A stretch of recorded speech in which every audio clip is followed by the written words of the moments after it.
in the next decade, the automotive industry will change more than it has in the last 100 years. You don't have to look for evidence of that any farther than looking at the new non-automotive players that are entering the field.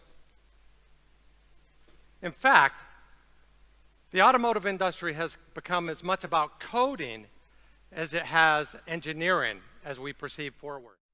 When I was a visiting scientist at the MIT Media Lab, I became infatuated by studying how ideas are introduced and diffused across organizations.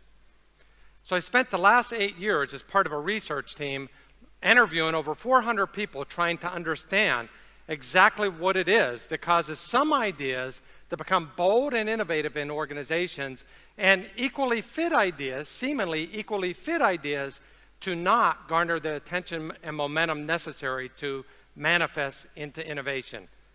Using sensor technologies and organizational network analysis, I came to a conclusion. Innovation isn't, in fact, just about technology. The reality is innovation may be as much about social dynamics and as much of a social phenomena as it is a technical one. Every organization has formal infrastructures, formal processes, formal strategies, formal policies that are necessary to run an organization. No new aha finding there, correct? Also, every organization has an entrepreneurial system, a local system, a system in which ideas originate. You see, the people in this room, mostly the ones in the entrepreneurial system, hate this stuff in the upper right-hand corner. If only that stuff would go away, if only you didn't have to deal with the operational minutia within complex organizations, then we could be bold and provocative, right? Unfortunately, I call this the innovator's hypocrisy. You need, inside corporations, this operational system, these operational structures in order to be successful. Without it, you can't scale.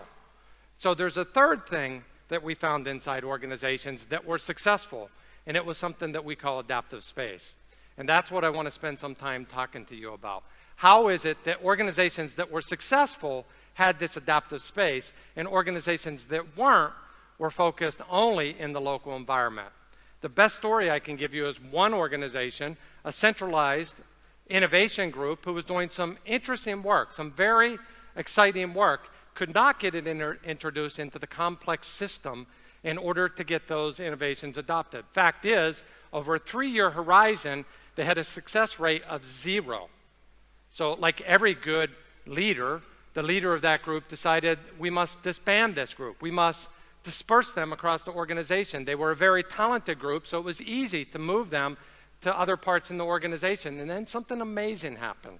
Within the next year, 3 bold innovations that the same team was working on diffused themselves across the organization. And in fact, 3 different innovations were introduced into the marketplace, all because of this team. Why? Because now they were diffused across the organization, influencing at different points across a complex system. How does that work? This is what we discovered. Ideas, in fact, do originate in the local environment. What do you do when you get an idea? You share it with your few friends, your few trusted advisors. You share it locally.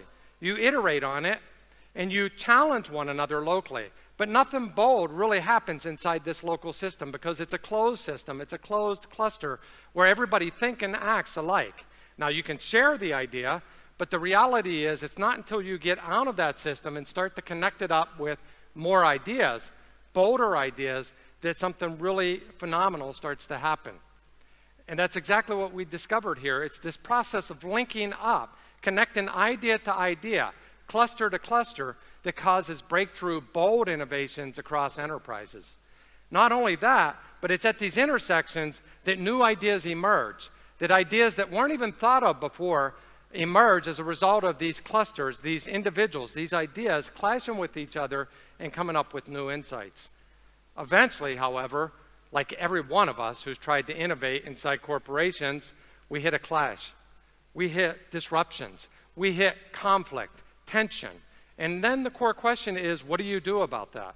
Many people go back to the local and complain and commiserate with one another, but the bold innovators figure out how to work around that, how to go find a sponsor, how to close the network in on that sponsor and get that sponsor to actually start to sell those ideas into the formal system so we can scale. So what? Why is that important to us? Well, at General Motors, we're thinking about bold innovations to compete in this changing landscape. Things like connected vehicle, urban mobility, and autonomous vehicles. Taking these insights from thinking about innovation as a social phenomena and applying them to these big, bold bets is exactly why we're here in Israel. It's exactly why our Advanced Technical Center resides here in a vibrant ecosystem where they can connect across different entities, different clusters, in order to come out and think more boldly about what innovation could look like. How does that work? It starts with an idea, as I shared before. It starts with a simple idea. I want to create a self-driving vehicle.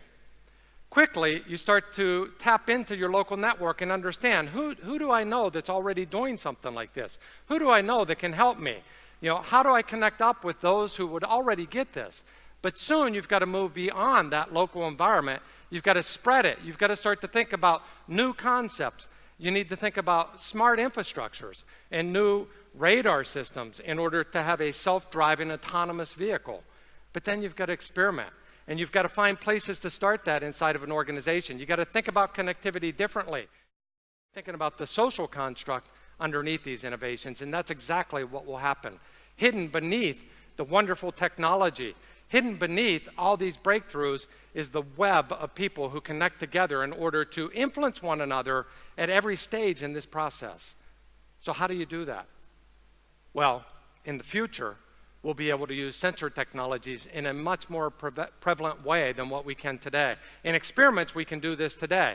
We can understand the social network. We can understand who's influencing who through sociometric badges, through smart watches, through Google Glasses, and see when insights pop inside the system, inside the network. We'll be able to, and can already do it in experimental mode, understand when ideas are popping, where energy is flowing across the network, exactly where it is that these ideas are coming, when conflict emerges, and we'll continue to be able to create a landscape that encourages the environment where, in fact, corporate innovation can become successful as well.